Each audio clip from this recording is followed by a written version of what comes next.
दिसंबर के टाइम बना हुआ है, तो मैंने तो वो भी डाल के और फिर उसका भी वाटर मार्क निकाल लिया है।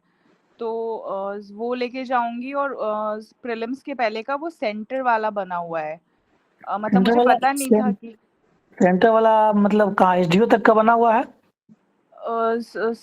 सर हाँ, वो एसडीओ या आरओ और एसडीओ कोई बात नहीं, देखना आरओ तक पड़ेगा। का ही बना हुआ तो कोई दिक्कत नहीं है, आरओ तक का बना हुआ तो कोई इशू नहीं है। डीवी के टाइम चाहिए, लेकिन अगर मान लीजिए, जैसे देखिए अभी तो आप इंटरव्यू दे लेंगे, कोई दिक्कत नहीं है। तो डीवी के समय उसको थोड़ा मैनुअली बनवाना पड़ेगा फिर, क्योंकि जहाँ तक मुझे, अगर स्ट्रिक्ट डीवी होगा तो जी प्रयास करेगा कि वो एग्जाम से पहले वाला ही ले, जो एग्जाम की अंतिम तिथि फॉर्म है भरने फॉर्म की जो भरने अंतिम की। तिथि थी 5 अगस्त या कुछ थी ऐसे ही, उसी समय का हाँ, वो मांगे। जो फॉर्म भरने की एग्जाम की फॉर्म भरने की अंतिम तिथि थी, उससे पहले वाला ही मांगेगा। अगर स्ट्रिक्ट डीबी हुआ तो, अगर थोड़ा सा फ्लेक्सिबल करेगा तो फिर आपको दे देगा कि जो नया वाला बना के ले गया, तो उससे भी हो जाएगा। ये डिपेंड करता है, उसका डिस्क्रिप्शन है, उसमें सब चीज नहीं है, बहुत ज्यादा ये नहीं, टेंशन नहीं लेना है। सर बाकी आपके आरओ पास लेवल का चल जाएगा। क्या? सर आरओ लेवल का तो चल जाएगा ना एनसीए? हाँ हाँ, आप इंटरव्यू में कोई इशू नहीं है, बाकी इंटरव्यू के बाद मैनुअली बना लेंगे उसको। ओके। मैनुअली बन जाता है, कोई दिक्कत नहीं है। सर ये एक दो पोस्ट में कंफ्यूजन है सर, कौन ऊपर रखे या कौन नीचे है। एक बताइए, एआरसीएस से एक सप्लाई है सर। ये क्या है? एआरसीएस। एआरसीएस और सप्लाई, ऑफ कोर्स एआरसीएस रखना है, इसमें क्या कंफ्यूजन है बताइए। एआरसीएस ही ऊपर रखना है sir. Of course ARCS level 9 post है, आपका वो जिला का पोस्ट है, जिला स्तरीय पद है, पहली चीज वो लेवल 9 का पोस्ट है। तीसरा गजटेड है आपका। सप्लाई इंस्पेक्टर की बात कर रहे हैं, वो लेवल 7 है, प्रखंड स्तरीय पद है, और ना ही गजटेड है। 3 डिफरेंस हो गया। चौथा डिफरेंस, आप जो एआरसीएस होता है, जो ब्लॉक लेवल के पदाधिकारी होते हैं, बीसीओ, उसका वो कंट्रोलिंग अफसर होता है, सारा स्थापना डीडीओ जो बीसीओ होते हैं उसका एआरसीएस के पास ही होता है। सो ही इज मोस्ट पावरफुल, मतलब कोऑपरेटिव डिपार्टमेंट में, जिला में एआरसीएस बहुत पावरफुल है। Of course you should go sir for ARCS. Sir ARCS RO से ऊपर रखना ज्यादा ऑफ वाइज कोर्स नहीं रखना है। है? आरओ आप सीओ नहीं बन रहे हैं, you are RO not CO. ARCS की तुलना, देखिए एआरसीएस इतनी अच्छी पोस्ट है, मतलब अगर आप सिविल पोस्ट में आएंगे, इस बार में जो पद है, एआरसीएस से अच्छा पद कोई है भी नहीं, जान लीजिए। अगर पुलिस एडमिनिस्ट्रेशन को छोड़ देंगे तो सिविल एडमिनिस्ट्रेशन में सबसे अच्छा पद एआरसीएस ही है। तो सर सेकंड नंबर डीवाईएसपी के बाद इसको रखना भी ज्यादा हाँ, आप रखें, हाँ useful है। बिल्कुल रख सकते हैं, लेकिन मैं यही कह रहा हूँ कि जब आप डीवाईएसपी रखेंगे फर्स्ट प्रेफरेंस, मैं बार बार बता रहा हूँ कि जब आप डीवाईएसपी फर्स्ट प्रेफरेंस रखेंगे तो आपसे रोज क्वेश्चन पूछा जाएगा कि वाई स्टूडेंट यू चूज ये डिस्ट्रिक्ट कमांडेंट और आपका सुपरिटेंडेंट, ये अच्छा, दोनों आपका jail superintendent, district commandant, jail superintendent और सुपरिटेंडेंट एक्साइज, ये चारों आपका मिलता जुलता पद है, डीवाईएसपी के इक्विवेलेंट है तीनों। दैट्स वाई आपको जब आप डीवाईएसपी फर्स्ट चॉइस रख रहे हैं तो you should always go for district commandant and jail superintendent, and fourth one is superintendent excise, तभी आप रखें सिविल पोस्ट। बहुत डिटेल में पहले हम लोगों ने चर्चा किया था। उसके बाद जो हमारे छात्र हैं जिनका एडमिशन है, उनको मैंने आज बोला भी था कि आप अपना पोस्ट प्रेफरेंस एक बना करके रफ में रखें। ग्रुप में भी लिख दिया था, सारे बच्चों के लिए भी मैंने लिखा था, बना के रखें। उसके बाद फिर हम लोग उसके ऊपर जो है कि एक एक करके बात करेंगे। तो वही हर एक छात्र जो है कि एक एक करके अब सर से बात कर रहे हैं, हम लोग यहाँ पे बने हुए हैं आपसे बात करने के लिए कि आपका कौन सा पोस्ट प्रेफरेंस ऊपर होना चाहिए, कौन सा पोस्ट प्रेफरेंस नीचे होना चाहिए। क्योंकि कई बार जानकारी के अभाव में आप अच्छे रैंक लाने के बावजूद भी अच्छा पोस्ट प्रेफरेंस नहीं भर पाते हैं, तो आपको अच्छे स्तर के पोस्ट के बजाय निम्न स्तर का पोस्ट मिल जाता है। तो एक एक करके ये सर से बात हो रही है, हम लोग भी यहाँ हैं, इनसे बात हो रही है। आप भी सुने, समझे और देखें, और आप भी उसी तरीके का प्रयास करें कि आप अपना एक पोस्ट प्रेफरेंस बनाएं, फिर क्लास में जोड़ करके हम लोगों से डिस्कस कर लें। यहाँ पे इसमें स्क्रीन शेयर करने की भी फैसिलिटी है। अगर आप स्क्रीन शेयर करके आप दिखाना चाहते हैं कि हाँ सर मैंने ये भरा है, तो हम लोग उसको देख भी सकेंगे। ठीक है, ओके। देखिए सर ये पूछ अगर रहा था सर। देखिए सुनिए, मैं रफली पहले बता देता हूँ, उसके बाद आप लोग का मोस्टली डाउट क्लियर हो जाएगा। ठीक है, मैं एक रफ बताता हूँ। देखिए मैं पहले यही बताया कि जिनका पुलिस एडमिनिस्ट्रेशन है, जो भी पुलिस एडमिनिस्ट्रेशन वाले हैं, जो पहले डीवाईएसपी रखेंगे, उनका ये एकदम फिक्स है कि डीवाईएसपी के बाद जेल सुपरिटेंडेंट रखें, उसके बाद डिस्ट्रिक्ट कमांडेंट रखें और फोर्थ वन सुपरिटेंडेंट मद्य निषेध। ये आपका जिनका भी पुलिस एडमिनिस्ट्रेशन पहला चॉइस है या डीवाईएसपी जिनकी पहली चॉइस है, तो जब भी डीवाईएसपी पहला चूज करेंगे तो उनके साथ ये तीनों पद जेल सुपरिटेंडेंट, डिस्ट्रिक्ट कमांडेंट और फोर्थ वन सुपरिटेंडेंट, ये तीनों साथ में आएगा जिनका पुलिस एडमिनिस्ट्रेशन है। और जिनको अच्छा लगता है एक्सपोजर, पब्लिक इंटरेक्शन या जो पब्लिक सर्विस डिलीवरी है, जहाँ पे आप संतुष्टि मिलती है काम करके, तो डीवाईएसपी में वो चीज़ आपको बहुत मिलेगा। थोड़ा-सा हेक्टिक है, लेकिन जो आत्मसंतुष्टि है, वो बाकी किन्हीं पद में नहीं है, जितनी आत्मसंतुष्टि आपको डीवाईएसपी में मिलेगी। मतलब कोई भी किसी भी तरह का घटना घट रहा है, तो थाना कौन पहुँचता है? या पुलिस एसपी के पास कौन आता है? जो लाचार होता है। बाकी जो मोटा आसामी है, वो थोड़ी थाना पहुँचता है या वो तो डायरेक्ट पैरवी होती है उसकी। तो उसमें आपको एक सर बहुत गैजेटेड पद क्या होता है? सॉरी? गैजेटेड पद क्या होता है? मैं आ रहा हूँ। ठीक है, माइक बंद कर लीजिए।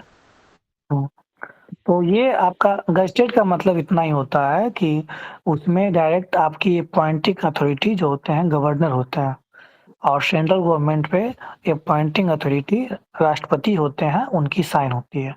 स्टेट में गवर्नर होते हैं, गवर्नर का साइन होता है आपके अपॉइंटिंग लेटर पे।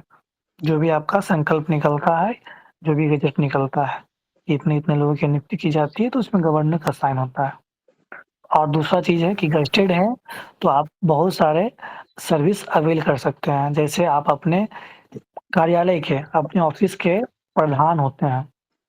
आपके कार्यालय की जितनी भी स्टाफ हैं, सपोज़ करिए कि बीडीओ ऑफ़िस है, तो बीडीओ ऑफ़िस में जो बीडीओ होता है पद, वो गज़ेटेड पद है। तो उस पद गज़ेटेड होने की वजह से उस ऑफ़िस में जितने भी कर्मी होंगे, जितने भी सबऑर्डिनेट्स होंगे, उसकी सैलरी और अपनी सैलरी एक गज़ेटेड रैंक का पदाधिकारी ही डीडीओ हो सकता है, वही निकाल सकता है। और बाकी उसकी एब्सेंटी, उसका सैलरी, स्थापना, बहुत सारी चीज़ें, सर्विस बुक, उसका एसीआर लिखना। तो गज़ेटेड का मतलब है कि एक साथ आप बहुत सारे सर्विसेज अवेल करते हैं। पहला, जैसे मैंने बताया कि आप अपनी सैलरी और बाकी अपने सबऑर्डिनेट्स की सैलरी निकालते हैं। दूसरा, आप किसी भी व्यक्ति का जो वेरिफ़िकेशन होता है, क्रॉस वेरिफ़िकेशन, वो आप करते हैं, प्रमाणित के रूप में अप्रूव करते हैं, ये फ़ायदा है।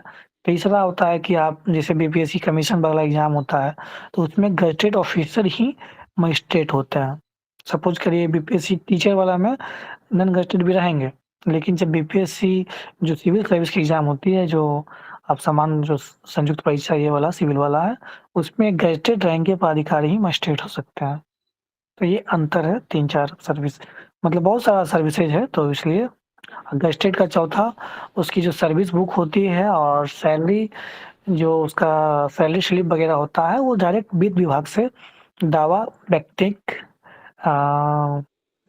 निर्धारण कोषांग करके कुछ नाम है, वित्त विभाग का एक कोषांग है, उसी से सारा उसका ये होता है। कहीं भी कुछ गड़बड़ हुआ सर्विस बुक में, तो सारा वित्त विभाग देखती है। तो 3-4 चीज़ें हैं कि गज़ेटेड अनगज़ेटेड में अंतर है। बहुत सारी चीज़ें अंतर हो जाती है, इसलिए प्रयास करना है कि गज़ेटेड पद की हो जाए। बीपीएससी में मैक्सिमम पोस्ट गजेटेड ही हैं, कुछ ही पोस्ट है जैसे बीपीआरओ, हाँ, एमओ, एलईओ।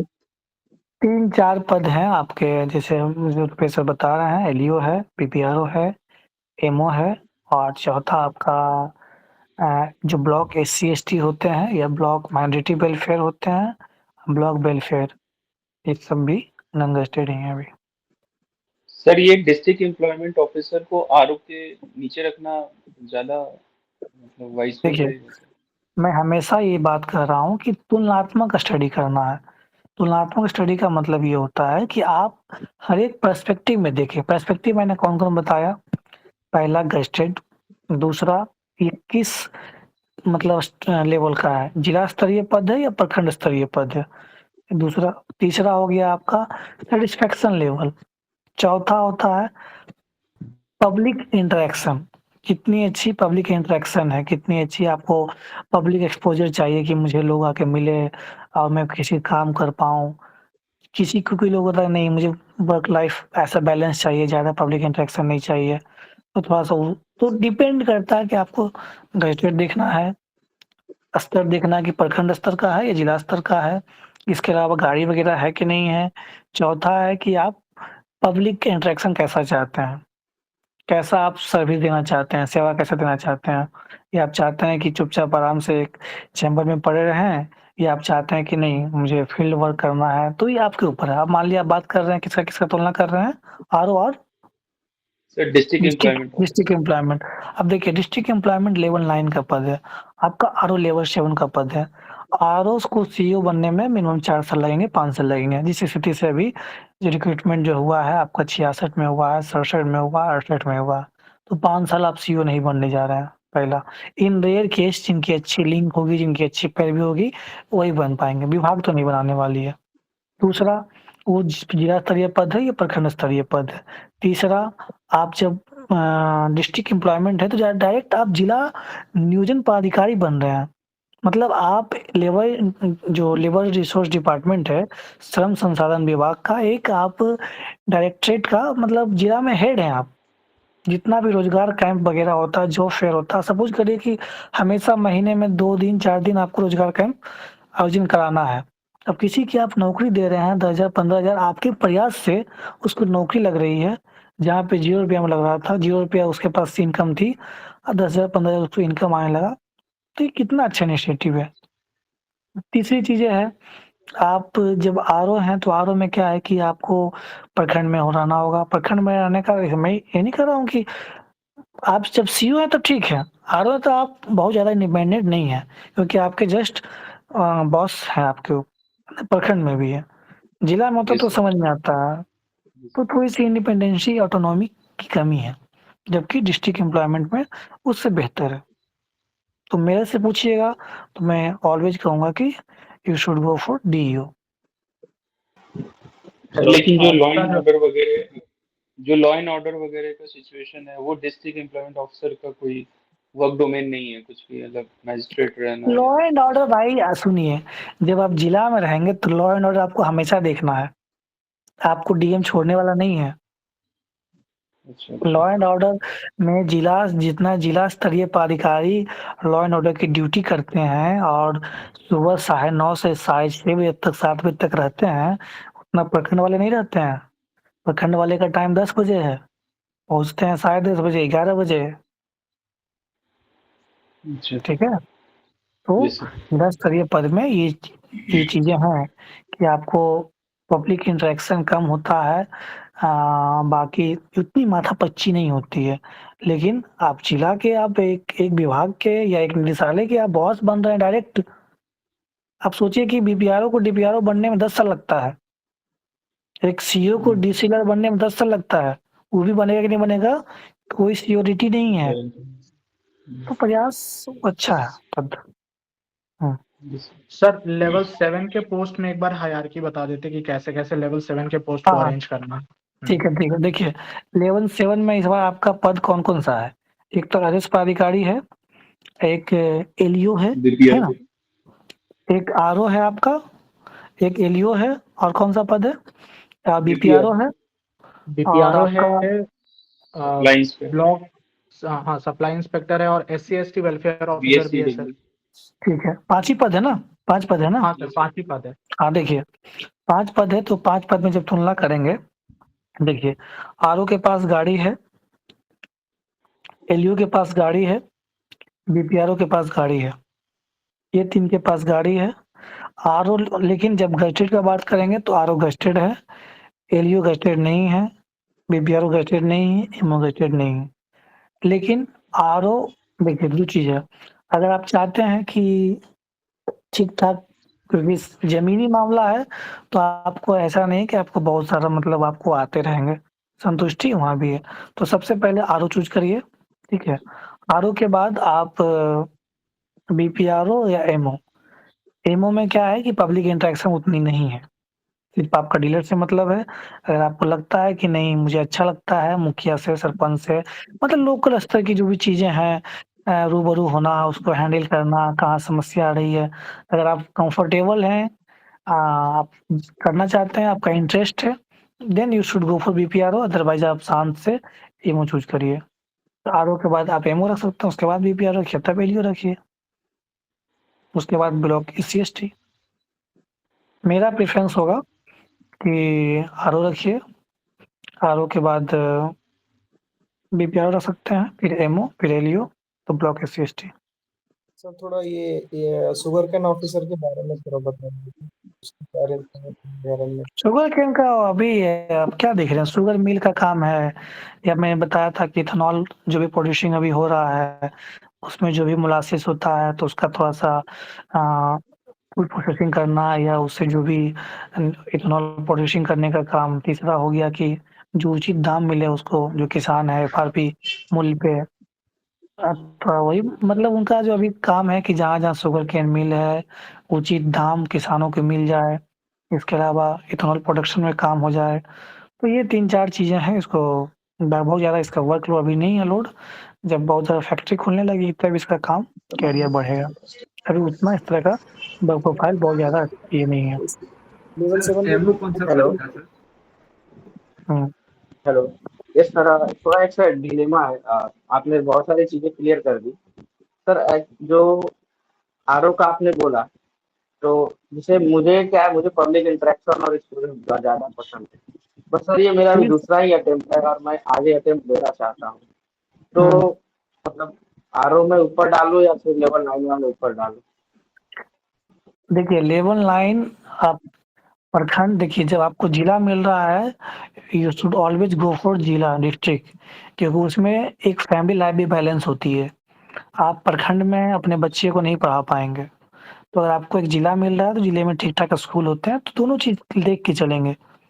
और इस जिला का सारा पद मतलब जैसे डिस्ट्रिक्ट एम्प्लॉयमेंट ऑफिसर है, या आपका बिहार एजुकेशन सर्विस है, या एआरसीएस है, सारे पद ठीक-ठाक ही होते हैं। कुछ पद सब ही इलेक्शन है। सब इलेक्शन में भी ऐसा नहीं है, आपको तो हमेशा काम रहेगा। वो तो आरओ ऐसा से पद है बेटर कि नहीं। नहीं, आरओ से बेटर देखिए, आरओ से बेटर इस मामले में हो जाता है क्योंकि आपका बॉस है सीईओ, आप बॉस नहीं बनने जा रहे हैं ब्लॉक का, ये अंचल का।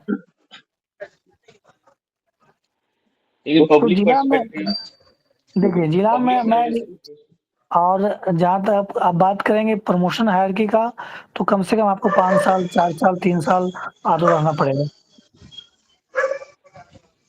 बट देखिए सर ब्लॉक नेचर में ऑफ एक्चुअली वर्क। होता क्या है ना, इसमें आरओ और सीओ में ब्लॉक में ही आपके बॉस बैठे हुए हैं, और लोगों का बॉस डिस्ट्रिक्ट में बैठा हुआ है, तो वो निगरानी के लिए आएगा तो किसी दिन आएगा, और आपके बॉस आपके साथ बैठे हुए हैं, तो आप इस अंतर को अपने आप खुद भी समझ सकते हैं। बिल्कुल। दूसरी चीज़ें हैं कि वो भी आरओ से ही सीईओ बना है, तो आप बहुत ज़्यादा वैल्यू नहीं दे पाएँगे।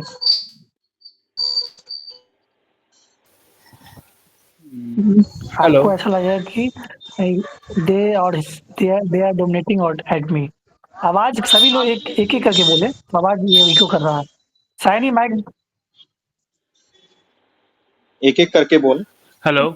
हाँ, सर जो करो एक। सब इलेक्शन ऑफिसर है सर, वो उनका काम बस चुनाव के क्षेत्र में ही रहता है बस, हाँ। और कुछ।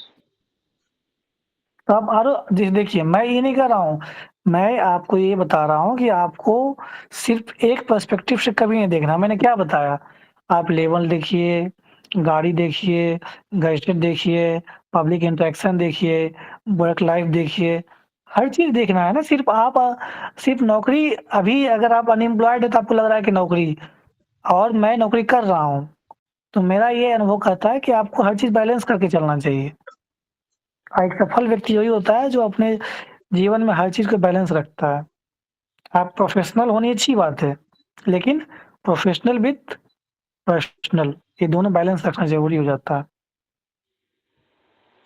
एक सर समय के बाद एक चीज पूछ हाँ रोहित, बताइए। बोलिए रोहित। सर अगर सर सर अगर आप हम लोग की जगह होते तो किस प्रेफरेंस में भरते, एक बार बता दीजिएगा तो फिर समझ में मैं आएगा। मैं वही आ रहा हूँ, ठीक है। तो देखिए मेरा मेरा चॉइस चुन लीजिए, मैं जो बता रहा हूँ, बाकी आप लोग को जहाँ सर लेवल 9 से लेवल 7 तक सारा 15 पोस्ट का सारा बता देंगे तो देखिए आसान हो देखिए, जाएगा। ओके मैं बता देता कोड हूँ। कोड वर्ड में बता देंगे तो सर बीपीएस लिखा हुआ, डीसी लिखा हुआ, जेएस लिखा हुआ सब हाँ, बता मैं वही देंगे। बता दे रहा हूँ, ठीक है ठीक है। ये किन्हीं क्या आ रहे, क्या पूछ रहे हैं, कौन है ये? पूछ लीजिए, राहुल बताइए, राहुल क्या है? मैरिज राहुल बताइए क्या? हाँ सर, वो पूछ रहे आपने सर लेवल 7 के पोस्ट में बताया था कि आरओ के बाद एमओ, एमओ क्या होता है सर? एमओ मतलब सप्लाई इंस्पेक्टर, मार्केटिंग ऑफिसर। देखिए आम भाषा में उसको एमओ बोल देते हैं, लेकिन जो बीपीएससी का पद का नाम है सप्लाई इंस्पेक्टर है, आपूर्ति निरीक्षक। ठीक है, चलिए सर अब मैं हाँ बताइए, सर आप मैं बता अपना देता हूँ। हाँ हाँ हाँ हाँ मैं बता देता हूँ कि क्या एक एप्रोप्रिएट पोस्ट प्रेफरेंस होना चाहिए। पहले जो पुलिस एडमिनिस्ट्रेशन का है मैं क्लियर कर दिया, DYSP, jail superintendent, district commandant, superintendent, ये हो गया आपका। जो पुलिस एडमिनिस्ट्रेशन में जो इंटरेस्ट रखते हैं, जो रुचि रखते हैं, उनके लिए ये है। जिनको पुलिस एडमिनिस्ट्रेशन नहीं रखना है, जिनको सिविल एडमिनिस्ट्रेशन में इंटरेस्ट है, तो सिविल एक एडमिनिस्ट्रेशन बार का इसको सबसे अच्छा। ये पुलिस वाले को धीरे धीरे बोल दें, इन लोग नोट कर लेंगे। अच्छा ठीक है, पुलिस एडमिनिस्ट्रेशन में जो भी इंटरेस्ट रखते हैं तो उनको सबसे पहला पद डीवाईएसपी चूज करना है, उपाधीक्षक, बिहार पुलिस सर्विस। दूसरा जेल सुपरिटेंडेंट, काराधीक्षक। तीसरा डिस्ट्रिक्ट कमांडेंट, जो जिला समादेष्टा बोलते हैं। और सुपरिटेंडेंट मद निषेध, चौथा हो गया अधीक्षक मद निषेध। डीवाईएसपी तो आपको ओवरऑल लॉ एंड ऑर्डर देखते हैं। जेल सुपरिटेंडेंट है तो काराधीक्षक, एक जेल में मंडल कारा होता है, मंडल मतलब जिला, एक जिला में जो एक जेल होता है, उस जिले की मतलब उस जेल की जितनी भी जिम्मेवारी होती है, कौन कैदी कब उसकी हियरिंग होगी, क्या होगी, उसकी सुरक्षा की, उसका मेडिकल कैंप से लेकर हर चीज़ की देख-रेख एक जेल सुपरिटेंडेंट की होती है।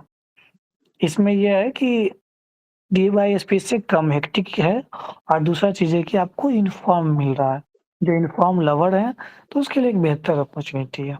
तीसरा डिस्ट्रिक्ट कमांडेंट है, ये भी वैसा ही है, डीवाईएसपी से कम हेक्टिक है, और सबसे अच्छी बात ये है कि इसमें भी यूनिफ़ॉर्म है, और होम गार्ड को ड्यूटी लगाना, कभी एग्ज़ाम में, कभी मेला में, आजकल तो एप्लीकेशन ई-कमान है, तो ये आपका होम गार्ड को, जो भी आपके उस जिले में जितने भी होम गार्ड है, उसकी कंट्रोलिंग और मॉनिटरिंग अफ़सर होते हैं। सुपरिटेंडेंट मद निषेध, मैं जैसा बताया था इससे पहले भी कि मद निषेध का इनका एक अलग कार्यालय होता है, और उसके अपने एक्साइज कांस्टेबल होते हैं, एक्साइज आपके एसआई होते हैं, और अधीक्षक खुद समझिए कि आपका पूर्ण रूप से इंडिपेंडेंट कार्यालय है। जो भी अवैध शराब की बिक्री हो रही है, कहीं पे अवैध शराब का कारोबार हो रहा है, अवैध शराब बनाई जा रही है, और जब से लागू हुआ है शराबबंदी तब से तो ये डिपार्टमेंट बहुत ज़्यादा एक्टिव हो गया है, और जो वर्कलोड भी बढ़ चुका है, तो ये भी एक अच्छा पद है। तो आप डीवाईएसपी पहला रख सकते हैं। जिनको लगता है कि थोड़ा-सा एक्सपोज़ करना है, तो डीवाईएसपी के बाद सुपरिटेंडेंट रख सकते हैं। तीसरे मेरा भी यही रहा है। तीसरे नंबर पे आप जेल सुपरिटेंडेंट रख दीजिए, चौथे नंबर पे डिस्ट्रिक्ट कमांडेंट रख दीजिए। सुपरिटेंडेंट में एक यूनिफ़ॉर्म नहीं होता है, ठीक है? अब आगे आते हैं, ये 4 हो गया पद। अब आते हैं एआरसीएस, सिविल एडमिनिस्ट्रेशन, जो आपका असैनिक प्रशासन है। असैनिक प्रशासन में आपका सबसे पहला पद अभी इस बार का जो सबसे अच्छा पद है, देखिए 2 है, बिहार शिक्षा सेवा भी है, एआरसीएस भी है। बिहार शिक्षा सेवा है, जिसको लगता है कि नहीं मुझे एजुकेशन में, तो आप of course Bihar education service जा सकते हैं। जिनको लगता है कि नहीं मुझे कोऑपरेटिव, देखिए दोनों अपने आप में, एआरसीएस का सबसे अच्छा बेनिफिट ये है कि एआरसीएस में ये है कि आपके जो ब्लॉक लेवल के जो ऑफिसर हैं बीसीओ, सपोज करिए कि एक जिले में कुल 10 ब्लॉक है, तो 10 ब्लॉक में 10 बीसीओ बैठते हैं, तो 10 बीसीओ के आप बॉस हैं। उसका स्थापना, उसकी सैलरी, उसकी छुट्टी देनी, उसकी मॉनिटरिंग कि किस ब्लॉक में कितना धान का अधिप्राप्ति हुआ, कितना गेहूँ का अधिप्राप्ति हुआ, कोऑपरेटिव बैंक में या कोऑपरेटिव जो सोसाइटी है उसकी कितनी कंप्यूटराइज़ेशन हो गई, पैक्स का मेंबर का एडिशन हुआ, नहीं हुआ। मतलब आप जिला में बैठ के भी आप फील्ड पे जाके देख रहे हैं। कोऑपरेटिव ऐसा फील्ड है, ऐसा मतलब विभाग है, जिसमें आप बहुत कुछ एक्सप्लोर कर सकते हैं।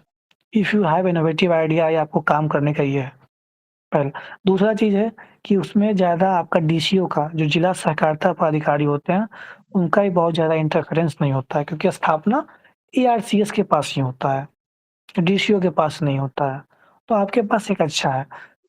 बीएस में क्या है, बिहार एजुकेशन सर्विस है, तो आपका बॉस डीयू होता है, डिस्ट्रिक्ट एजुकेशन ऑफिसर, जिला शिक्षा पदाधिकारी। और सबसे बड़ी बात ये है कि डिस्ट्रिक्ट एजुकेशन ऑफिसर जो आपके जो बीएस के होते हैं उसमें डीपीओ बनते हैं, जिला कार्यक्रम पदाधिकारी, डीपीओ, डिस्ट्रिक्ट प्रोग्राम ऑफिसर। तो उसमें अलग-अलग सेक्शन है, शिक्षा है, समग्र शिक्षा अभियान है, स्थापना है, आपका एमडीएम है, तो अलग-अलग उसमें बनते हैं। तो आप चाहते हैं कि शिक्षा में आपको बेहतर एक्सपोज़र करना है, उसमें यही है कि आपका एक चीज़ मान लीजिए मिड डे मील है, तो मिड डे मील को देखना अलग बात है, मॉनिटरिंग कर सकते हैं, लेकिन मिड डे मील से आपसे ज़्यादा प्रश्न या ज़्यादा आपसे जो भी मॉनिटरिंग होगी वो की जाएगी। ओवरऑल तो डीईओ होते हैं रिस्पॉन्सिबल, ये चीज़ है। तो आप एआरसीएस से भी है और बीईएस है। मुझसे पूछिएगा तो मैं एआरसीएस को जाऊँगा। दोनों में से जिसको आपको लगता है आप रख सकते हैं। उसके बाद आपका आएगा बिहार वित्त सेवा, Bihar finance service. Bihar finance service में ये है कि तो एक में मैं रखूँगा एआरसीएस को, दूसरे नंबर पे रखूँगा बिहार एजुकेशन सर्विस को, तीसरे नंबर पे आपका है बिहार फाइनेंस सर्विस, बिहार वित्त सेवा, जिसको हम लोग बोलते हैं stack, assistant commissioner of state tax. तो उसमें ये है कि एक तो अभी जैसे जब से आपका जीएसटी आया है तब से वर्कलोड उतना कम गया है, लेकिन ये है कि अब जो टैक्स का जो कलेक्शन हो रहा है, बहुत सारे लोग क्या कर रहे हैं जीएसटी नहीं भर रहे हैं। आईजीएसटी आपका सीजीएसटी है, जीएसटी नहीं भर रहे हैं, क्योंकि जितने भी पहला नंबर तो जो सरकारी विभाग है, जो काम करती है, चाहे पंचायत करती है काम, मतलब पंचायती राज विभाग करती है, श्रम संसाधन जितने भी विभाग काम करते हैं, जहाँ भी वेंडर होता है, जहाँ भी कॉन्ट्रैक्ट का काम हो रहा है, तो हर विभाग को टैक्स भरना है। जो भी वेंडर काम करा रही है सरकार को, मतलब उस विभाग को, सपोज़ करिए पंचायती राज विभाग कोई काम करा रही है, उसकी यूनिट मान ली ग्राम पंचायत है, तो ग्राम पंचायत में जो काम हो रहा है, तो मान लीजिए पंचायत सचिव होता है, तो उसको टैक्स फाइल करना होता है, जिस वेंडर से काम करा 2%। तो इस सारे की मॉनिटरिंग कौन करते हैं? बिहार फाइनेंस सर्विस वाले करते हैं। इसके अलावा जो भी बड़े-बड़े उस शहर में प्रोप्राइटर हैं या बड़े दुकान है, वहाँ अगर रैंडम छापा मार सकते हैं, कहीं अगर इस तरह का मिसलूप्स मतलब लाइव लूप होल्स है या कहीं लगता है कि अवैध जो टैक्स की इवेशन हो रही है, टैक्स इवेशन हो रहा है, तो इस चीज़ को लेकर के भी तो ठीक-ठाक एक्सपोज़र है। बस वही आपके ऊपर है कि आप कितना चाहते हैं मिनिमाइज़ करना, मिटिगेट करना कि टैक्स इवेशन मिटिगेट हो। आपका ये तीसरा हो गया। चौथा है जिला नियोजन पदाधिकारी। तो जिला नियोजन पदाधिकारी मैंने बताया कि इसमें भी सैटिस्फैक्शन अच्छा खासा है, क्योंकि आप जॉब फेयर करवा रहे हैं। इस बेरोज़गारी की दुनिया में अगर किसी को आप रोज़गार दे रहे हैं, दिलवा रहे हैं, आपका प्रयास से रोज़गार मिल रहा है, तो ये बहुत बड़ी अचीवमेंट, बहुत बड़ी संतुष्टि होती है, तो ये अच्छी चीज़ है। तो हमेशा महीने में 2 बार 3 बार आपको जॉब फेयर करवाना है। एक तो मिनिमम है, एक तो पक्का करवाना है। आप ज़्यादा एक्टिव हैं तो 2 करा दीजिए, 3 करा दीजिए। Skilled worker, semi skilled worker, 12th पास, 10th पास, आईटीआई, तो आप जैसा चाहें वैसा करा सकते हैं। तो ये भी एक और सबसे अच्छी बात है कि आपका जिला स्तर का पद है, लेवल 9 है, तो इसमें भी बहुत बेहतर है। और सबसे अच्छी बात है कि आप डायरेक्ट जिला के स्तर पदाधिकारी इक्विवेलेंट बन रहे हैं। उसमें ये नहीं है कि आपका बॉस यहाँ नहीं है। जो बॉस तो डीएम तो सबका बॉस है, डीएम के मतलब छूट की बात मैं कर रहा हूँ, तो बाकी विभाग ही हो जाता है, ये चीज़ें हैं। तो ये मैं रखूँगा पहला एआरसीएस, दूसरा बिहार एजुकेशन, तीसरा बिहार वित्त सेवा, चौथा जिला नियोजन पदाधिकारी, उसको हम लोग बोलेंगे डीईओ। उसके बाद हम आते हैं 5वां नंबर पे, उसका नाम है सब इलेक्शन ऑफिसर, अवर निर्वाचन पदाधिकारी। अवर निर्वाचन का क्या है कि इसके ऊपर आपके डीईओ होते हैं, डिप्टी इलेक्शन ऑफिसर, उसके बाद आपका डीएम होता है। तो सब इलेक्शन ऑफिसर का काम यही है कि जो भी डीएम सर देंगे डिप्टी इलेक्शन ऑफिसर को काम, डिप्टी इलेक्शन ऑफिसर को असिस्ट करेंगे आपके एसईओ, सब इलेक्शन ऑफिसर। इनका भी जितने भी इलेक्शन हो रहे हैं, पंचायत का इलेक्शन हो या नगर निकाय का हो या लोकसभा का हो, राज्यसभा का हो, विधानसभा का हो, विधान परिषद का हो, तो उसमें इनकी अहम भूमिका हो जाती है। और बाकी जो भी कार्य होता है चुनाव से संबंधित, विखंडीकरण हो, कमीशनिंग की काम हो, सर्वे वोटर लिस्ट में नाम जोड़ना हो, इलेक्टोरल रोल तैयार करना हो, तो ये सब में इनकी हमेशा मतलब एक अहम भूमिका होती है, एक्टिव रोल होता है। तो एसईओ का भी मतलब हमेशा काम लगा ही रहता है और जिला स्तर का पद है, जिला में ही रहना होता है।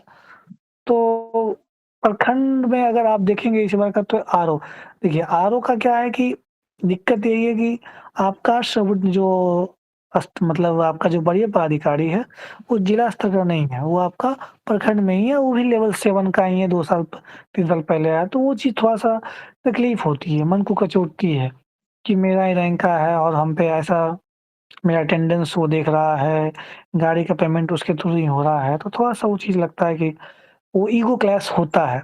अभी नहीं लग रहा है, अभी तो लग रहा है कि नौकरी चाहिए, जब वहाँ पहुँचने लगेगा नहीं, थोड़ा-सा ये फ़ील होता है। तो इसलिए जिला स्तर का पद ज़्यादा मतलब ठीक है। दूसरी चीज़ होती है कि वर्क लाइफ़ भी बैलेंस हो जाती है। अब मान लिया आपकी शादी हुई है, तो फिर बच्चे पढ़ सकते हैं, साथ में रह सकते हैं, अदरवाइज़ पटना रखिएगा, पटना रखने में क्या होती है कि भाग-दौड़ करिए, सैटरडे को निकलिए, फिर मंडे को सुबह आइए, वो वाली कंडीशन भाग-दौड़ वाली। तो अगर मतलब उस तरह का सुविधा जिला में रहता है और हर एक जिले में इतना डेवलप हो गया है कि जिले में ठीक-ठाक स्कूल है, डीएवी है, आपका डॉन बॉस्को है, 4-5 स्कूल तो फ्रेंचाइज़ी वाले अब रहते हैं जिले में। प्रखंड में ये सब नहीं मिलता है, तो ये सब चीज़ें हैं। वो आप देख लेंगे अपना वर्क लाइफ बैलेंस, लेकिन on my view ARCS, Bihar education service, Bihar finance service, district employment officer, सब इलेक्शन ऑफिसर, उसके बाद हम आएँगे गन्ना पदाधिकारी, ये भी लेवल 9 का है। इसको अगर आप नहीं भी चाहते हैं तो नहीं रख सकते हैं, कोई दिक्कत नहीं, इसको आप नीचे रख दीजिए, क्योंकि इसका बहुत ज़्यादा अभी एक्सपोज़र नहीं है। हाँ, ये है, इसको लगता है कि नहीं हमको ठीक है, एक नौकरी मिल जाएगी, बाकी हमको पढ़ाई-लिखाई करना है, आगे बढ़ना है, यूपीएससी की तैयारी करनी है, उसके लिए ये बहुत अच्छा पद है, कि अभी उस तरह का वर्कलोड नहीं है। पेमेंट भी तो ज़्यादा आप आएगा। ले सकते हैं। पेमेंट भी है ज़्यादा है, लेवल 9 का है, बहुत ज़्यादा माथापच्ची नहीं है, तो उसके चूज़ कर सकते हैं। प्रखंड स्तर पे आते हैं तो आपका 5 पद है अभी, RO, LEO, MO, BPRO, block SC ST welfare. RO का जैसे आप जानते ही हैं, ज़मीन से संबंधित काम होता है, परिमार्जन है, दाखिल खारिज है, सर्वे का काम हो रहा है। इसके अलावा रैन बसेरा जो अभियान है उसके तहत कोई भी सरकारी काम होता है उसमें ज़मीन उपलब्ध कराना होता है। परिमार्जन तो ये सब जो काम है आरओ का और बाकी सीओ के साथ मिलकर के। तो आरओ का है उसके आरओ गज़, लेकिन आरओ का ये है कि गाड़ी है उसके पास गज़टेड है, तो मैं कहूँगा कि आरओ को पहले रखिए। आरओ के बाद आप दूसरा जो है बीपीआरओ रख सकते हैं। बीपीआरओ का ये है कि जब वीडियो अवेलेबल नहीं है या वीडियो के बाद बीपीआरओ का ही नंबर आता है, कि जो भी विकासात्मक कार्य होते हैं, उसमें जब भी डीएम्स जिला प्रशासन जब भी है तो बीपीआरओ को ही ढूँढती है। और चाहे लॉ एंड ऑर्डर का काम हो या आपका डेवलपमेंटल कार्य हो, तो इसलिए बीपीआरओ आप रख सकते हैं, बीपीआरओ के पास भी सब कुछ है, गाड़ी है। हाँ, बस ये है कि एग्जीक्यूटिव ऑफिसर था, तो पावर ज़्यादा था, ज़्यादा एक्सपोज़र था। आप तो समझ लीजिए कि प्रमुख के इक्विवेलेंट है, पंचायत समिति के आप सर्वसर्वा थे। अब ये है कि आपका पावर को डिक्लाइन किया गया है, ये डिक्रीज़ किया गया है, तो थोड़ा-सा है, लेकिन एग्जीक्यूटिव ऑफिसर था तब तो मैं सबसे ऊपर आप रख सकते थे, आरडीओ और आरओ के ऊपर।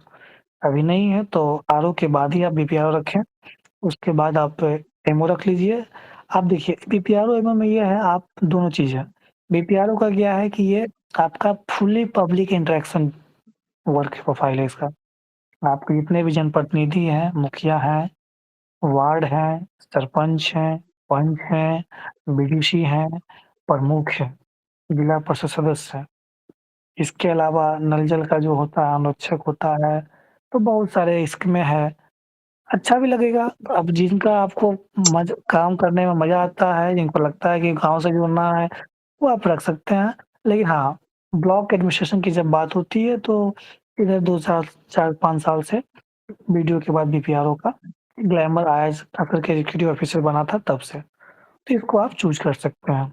एमओ में क्या है कि एमओ का भी ठीक-ठाक है। सबसे अच्छी बात है एमओ का कि अब तो सारा काम एमओ को मिल गया है। पहले कुछ काम बीडीओ के स्तर से होता था, अब टोटली अलग कर दिया गया है। तो ज़्यादा उस तरह का मतलब इंटरफेरेंस नहीं है विभाग के कामों में दूसरे पदाधिकारी का। और उसके जो जस्ट इमीडिएट ऑफिसर होते हैं, वो एसडीओ होते हैं। तो सारे काम वहीं से हो जाती है। और सबसे अच्छी बात है कि बहुत ज़्यादा जनप्रतिनिधि का इंटरेक्शन नहीं है। तो जिनको लगता है कि मैं बहुत ज़्यादा पब्लिक इंटरेक्शन या जनप्रतिनिधि को हैंडल नहीं कर पाऊँगा या आप कुछ तब तो आप एमओ रख लीजिए बीपीआरओ से ऊपर। लेकिन अभी तक गाड़ी एमओ को नहीं मिला है। बाकी चीज़ें ठीक है, तो ये आपके ऊपर है। लेकिन मेरे अकॉर्डिंग आरओ के बाद बीपीआरओ, उसके बाद एमओ, तब एलईओ, तब ब्लॉक एससी/एसटी वेलफेयर। यही आपका हायरार्की है। अब इसके उसके बाद एक अब क्वेश्चन लेंगे, एक डिस्क्लेमर है। ये जो हाँ। जितने भी चीजें डिस्कस की गई है सर के द्वारा, जो भी बताया कार्तिकेयन जी ने, ये सब है क्या कि जो इन जनरल चीजें चलती है।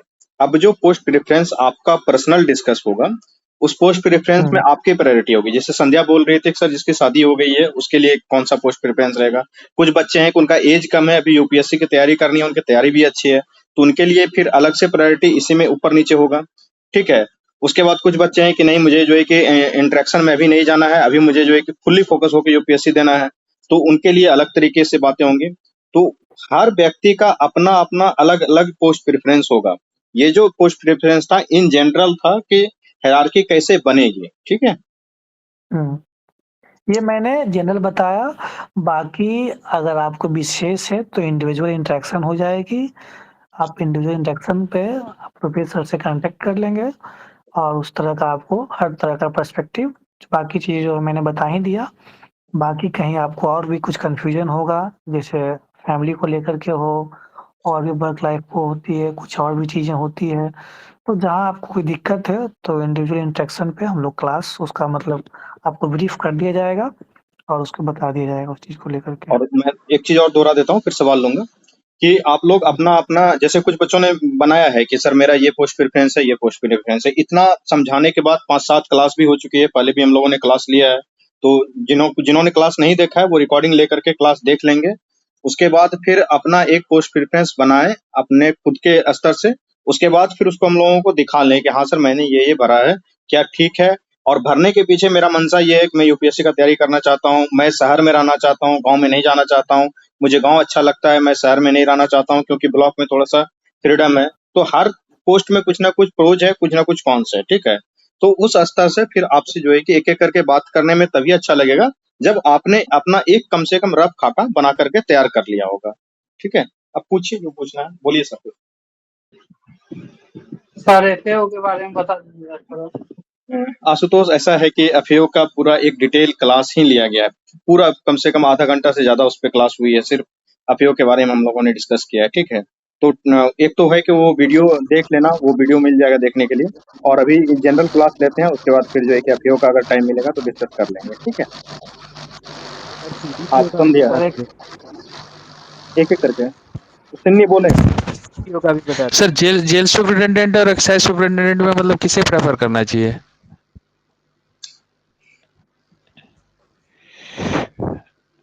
जेल सुपरिटेंडेंट और एक्साइज सुपरिटेंडेंट, मैं यही बताया कि आपको लगता है कि मुझे शांत रहना है, बहुत ज़्यादा इधर-उधर नहीं करना पड़े, आप आराम से जेल सुपरिटेंडेंट लीजिए। आपको ज़्यादा अच्छा एक्सपोज़र चाहिए, ज़्यादा अच्छा आप सर्विस डिलीवरी कर सकते हैं, तो आप सुपरिटेंडेंट के हो जाइए। जो डीवाईएसपी का है, समझ लीजिए कि डीवाईएसपी जितनी अच्छी पद है, उसी की इक्विवेलेंट सुपरिटेंडेंट भी है। देखिए मैं इसमें ऐड कर देता हूँ कि अगर क्या कहते हैं आप डीवाईएसपी फर्स्ट पे रख रहे हैं, जेल सुपरिटेंडेंट को सेकेंड पे रख रहे हैं, तो सुपरिटेंडेंट मद निषेध वाला जो है ना, उसको आप थर्ड पे रख करके डिस्ट्रिक्ट कमांडेंट को 4 नंबर पे कर सकते हैं। सर सीडीपीओ के बारे में भी बता दीजिए सर। एक एक करके। Hello Karthikeyan sir. हाँ हाँ सर, एक सवाल है कार्तिकेयन सर से कि सर आपने आपके हिसाब से तीन ऐसा पोस्ट बता दीजिए जिस पे रहते हुए स्टूडेंट अपना अलग तैयारी जैसे यूपीएससी का तैयारी कर सकता है। ऐसे 3 पोस्ट सर। ओके, आशीष आ रहे हैं, ठीक है। हाँ, कौन है? जी जी बता दें, इनका तो ले लेता हूँ। देखिए, आप जहाँ तक बात कर रहे हैं कि हम तैयारी कर यूपीएससी की तैयारी, देखिए पहली बात तो ये है कि डीवाईएसपी को छोड़ दीजिएगा तो सभी पदों में इतना समय मिलता है 5-6 घंटे कि अगर आप कंसिस्टेंट रहें तो आगे पढ़ाई कर सकते हैं, डीवाईएसपी को छोड़ करके। लेकिन होता क्या है कि थोड़ा-सा आदमी जब जॉब लग जाती है तो थोड़ा-सा लेथार्जिक हो जाता है, स्वाभाविक चीज़ें हैं, इसमें कोई बड़ा चीज़ नहीं है। तो ये चीज़ें हैं कि डीवाईएसपी को छोड़ दीजिएगा तो बाकी सारे पद में आप पढ़ाई कर सकते हैं।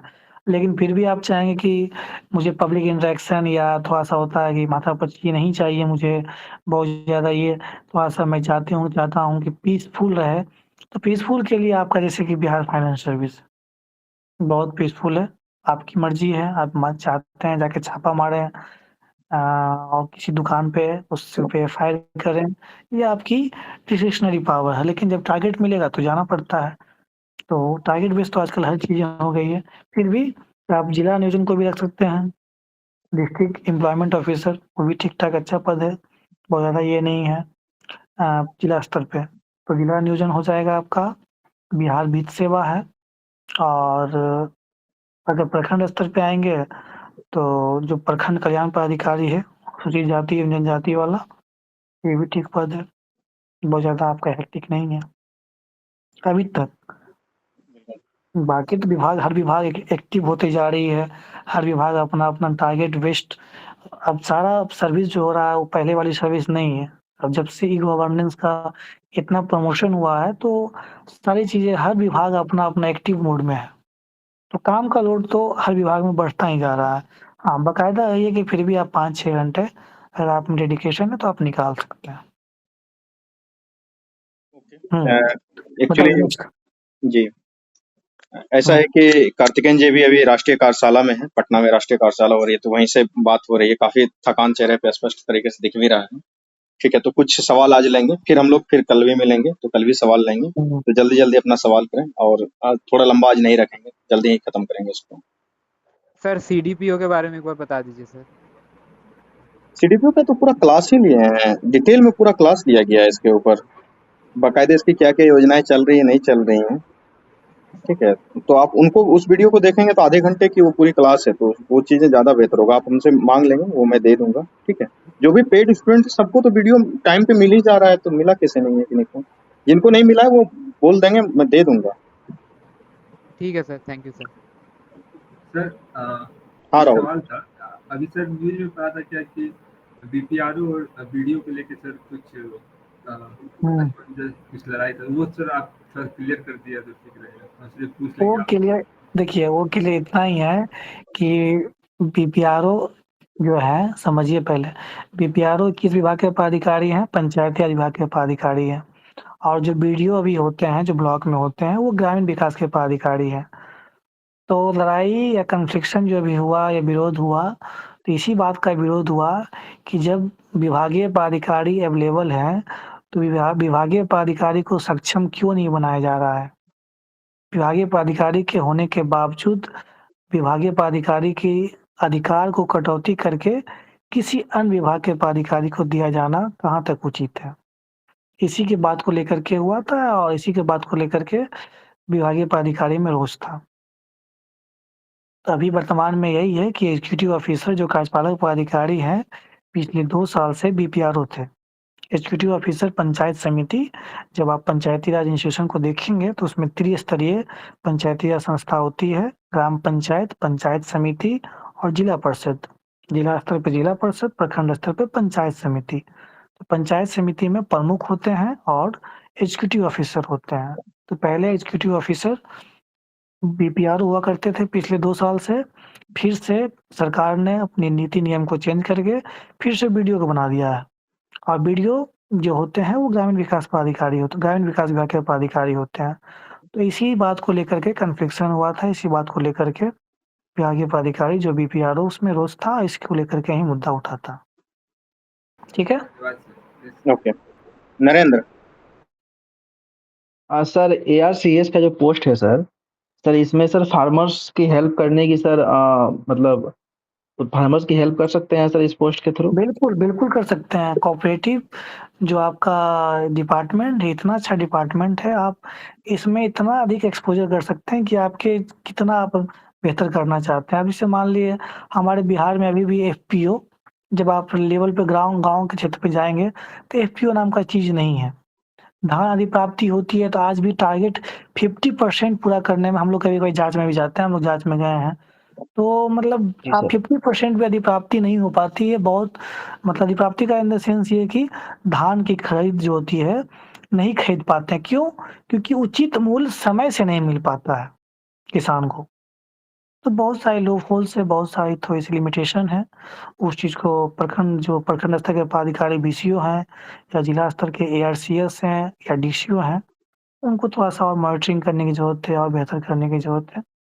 तो उसमें बहुत सारा अब अभी कम्प्यूटराइज़ेशन हो रहा है, लोन आप दिलवा सकते हैं, जो आपका cooperative bank, central cooperative bank होता है उससे और अधिक आप चाहें तो जैसे आज अमूल क्या है आपका, कॉम्फेड सुधा क्या है आपका? तो आप चाहेंगे तो आप क्यों नहीं कर सकते हैं? तरकारी जो अभी बिहार सरकार का जो स्कीम था, उसी का प्रोडक्ट था। लेकिन अभी देखिए उस स्तर का नहीं हो पाया। जिस तरह से सुधा आज कितना ग्रोथ कर गई, तो अमूल कितना ग्रोथ कर गई, तो वो आपके ऊपर है, विभागीय पदाधिकारी, विभाग, साथ-साथ आम जनता, तीनों का सहयोग चाहिए। और तो उसमें एक और सर जो बेहतर एक्सपोज़र है। न्यूनतम मूल्य जो तय होता है सर सामान खरीदने का, किसानों से जो अनाज खरीदने का, उसमें सर ARCS का कोई रोल नहीं होता है। ये बस उसको इम्प्लीमेंट करवाते हैं, मतलब उसमें तय करने में कोई रोल नहीं है। नहीं, क्रय करने में नहीं, मॉनिटरिंग करने में है। मान लिया 50% से टारगेट दिया जाता है विभाग के द्वारा कि 50% हर हाल में खरीदना है और एफसीआई गोदाम वहाँ पहुँचना चाहिए और उसका जो एवज़ है, जो दाम है, उसका एग्ज़ैक्ट वही जहाँ पे एमएसपी का बात कर रहे हैं, वो उचित मूल्य किसान को मिलना चाहिए। अगर नहीं मिलता है तो फिर मॉनिटरिंग अफ़सर किस लिए होते हैं? इसीलिए तो होते हैं, समय से मिले उचित मूल्य। ओके, जयंती। बताइए सर मैं जयंती, बताइए। पूछना चाह रही थी कि अगर किसी का डीवाईएसपी ना हो प्रेफरेंस में, तो वो तीसरे या चौथे नंबर पर उसको रखना ठीक होगा पोस्ट प्रेफरेंस में? अगर डीवाईएसपी प्रेफर में नहीं हो, अगर वो मेरा प्रेफरेंस नहीं हो तो उसको तो कोई तीसरे बात नहीं, हाँ, आप रख सकते हैं। जी ठीक है सर, थैंक यू। कोई दिक्कत नहीं उसमें। सर सॉरी आप इतना थक गए हैं और हम लोग फिर भी इतना डिले कर रहे हैं, बट बस कोई दो बात नहीं, चीज बताइए। मुझे पूछना था। एक तो कि ये एक पदाधिकारी है, वो कहाँ पे उनका देंगे? जो गन्ना पदाधिकारी है। गन्ना मुझे पदाधिकारी, गन्ना हाँ देखिए, गन्ना पदाधिकारी लेवल 9 का पद है। तो आप चाहते हैं कि आपको आगे पढ़ाई करने का मन है, तो जिला का जो जिला स्तरीय पदाधिकारी है, जहाँ सब इलेक्शन ऑफिसर, जिला नियोजन पदाधिकारी, सब इलेक्शन, उसके बाद रख सकते हैं अगर लेवल 9 आपको पसंद है। लेकिन आप चाहते हैं मतलब जिला में रहना चाहते हैं, तो अगर आप चाहते हैं कि ब्लॉक में जाना चाहते हैं, तो आप आरओ चूज़ करके आरओ के बाद दे दीजिए। लेकिन देखिए, गन्ना को मैं चाहूँगा कि अगर आपको बैलेंस रखना है, आप गर्ल्स हैं, तो लेकिन आरओ भी ऐसा नहीं है, आप प्रखंड में रहना चाहेंगे, अगर कंफर्टेबल हैं, तो आप आरओ चूज़ करिए। अदरवाइज़ जो जिला वाला पद खत्म हो रहा है सब इलेक्शन, उसके बाद आप गन्ना रख सकते हैं। Okay sir, thank you sir. Sir और एक बस और डाउट था, जैसे उस टाइम मेरा फोन ऑफ हो गया था जब आप बता रहे थे, तो मेरा ये ओबीसी एनसीएल मतलब वो बाद का है प्रीलिम्स की डेट का, तो मेरे पास जो है, अब तो मैं कुछ नहीं कर सकती, तो जो है मैं वो अपना सारा डॉक्यूमेंट्स लेके चली जाऊंगी और फिर वहाँ पे क्या मतलब कुछ ऐसा वो कर सकते हैं कि वो कुछ वहाँ पे कैंडिडेट कैंसिल कर दें या ऐसा ना कुछ? देखिए, इसके लिए आप निश्चिंत रहें। पहली बात, आपका भी डीवी हो रहा है, तो इसमें तो कोई दिक्कत ही नहीं है और इंटरव्यू के समय भी कोई दिक्कत नहीं होती है। अगर बहुत ज़्यादा दिक्कत होगी, आप एक एप्लीकेशन आपसे ले लिया जाएगा, तो इंटरव्यू के समय भी दिक्कत नहीं होगा, मेरिट लिस्ट में भी दिक्कत नहीं होगा, ठीक है। रही बात समस्या कहाँ आती है कि जब आपका इंटरव्यू अभी जो देखेंगे, तो देखने के समय होता है कि जो एग्ज़ाम जो फॉर्म भरने की अंतिम तिथि, पहली तिथि, तो वो कंसीडर कर लेते हैं। अगर आपका भारत सरकार का बना हुआ है, तो कंसीडर कर लेंगे। अगर वो भी नहीं बना हुआ, तो फिर दिक्कत है। जैसे आप नहीं बता सर, रहे वो थे कि बना हुआ है। हाँ, बना हुआ है, और तो फिर फिर मेंस के पहले का ये हाँ, हाँ, बिहार सरकार का भी बना हुआ है। आप दोनों लेके जाएँगे। भारत सरकार वाला भी लेके चले जाएँगे, और जो बिहार सरकार का बना है स्मार्ट वाला, वो भी लेके जाएँगे, दोनों लेके ओके जाएँगे। Sir, okay sir, thank you so much. Okay, Sunny.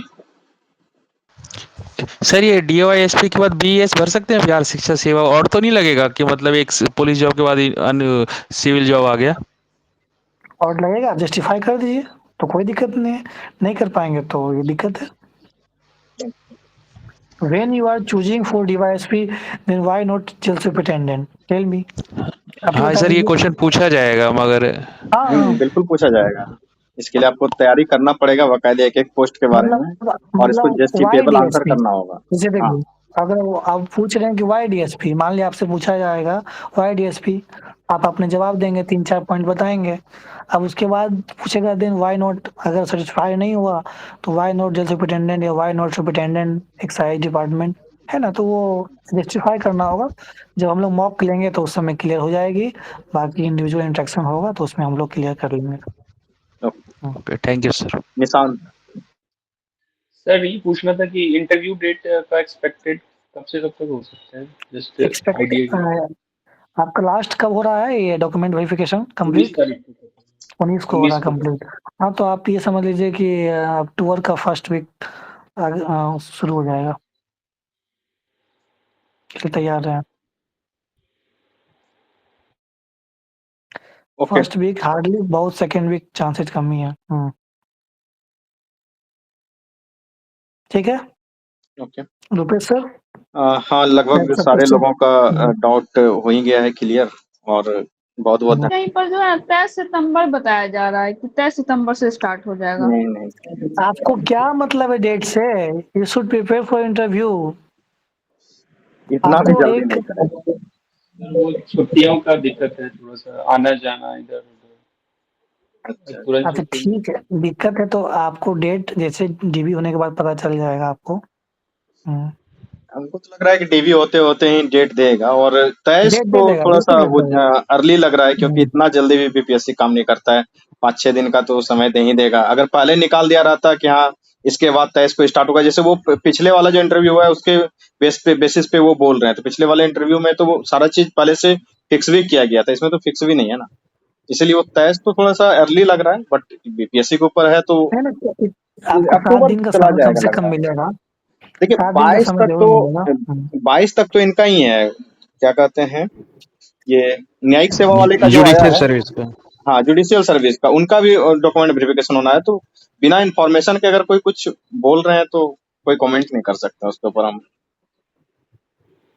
Overlap भी तो हो जाएगा सर, जुडिशरी वाले भी तो कुछ हो सकते हैं ना बीपीएससी में, तो ऐसा रिस्क तो लेंगे नहीं हो।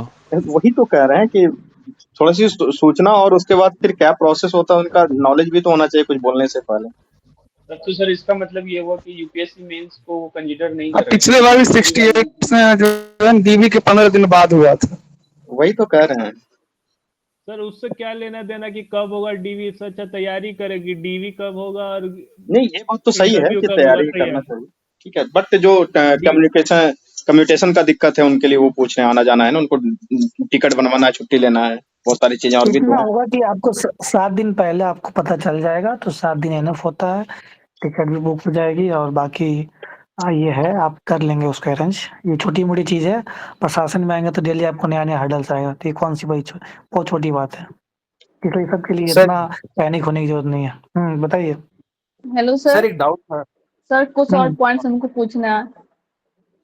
हाँ, बताइए, किल क्या है, बताइए डॉट, जल्दी बताइए। सर ये एक डाउट था कि रिजर्वेशन में बेसिस पे अगर मान लीजिए कोई एस्पिरेंट है, वो रिजर्व कैटेगरी के द्वारा क्वालिफाई किया प्री, और जब वो मेंस और इंटरव्यू देता है वो जनरल कैटेगरी को भी क्रॉस कर जाता है, तो वो क्या जनरल के सीट्स ले सकते हैं क्या?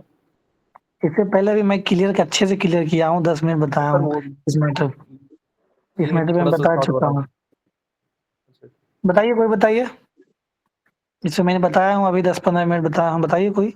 सिंपल सा आंसर है, हाँ आप ले सकते हैं अगर क्वालिफाई किए हैं, ठीक है। बाद में आके इस वीडियो को देखिएगा तो पूरा डिटेल से 10 मिनट पहले क्लास स्टार्ट होने के साथ उसी पे पहले चर्चा हुई थी हमारी।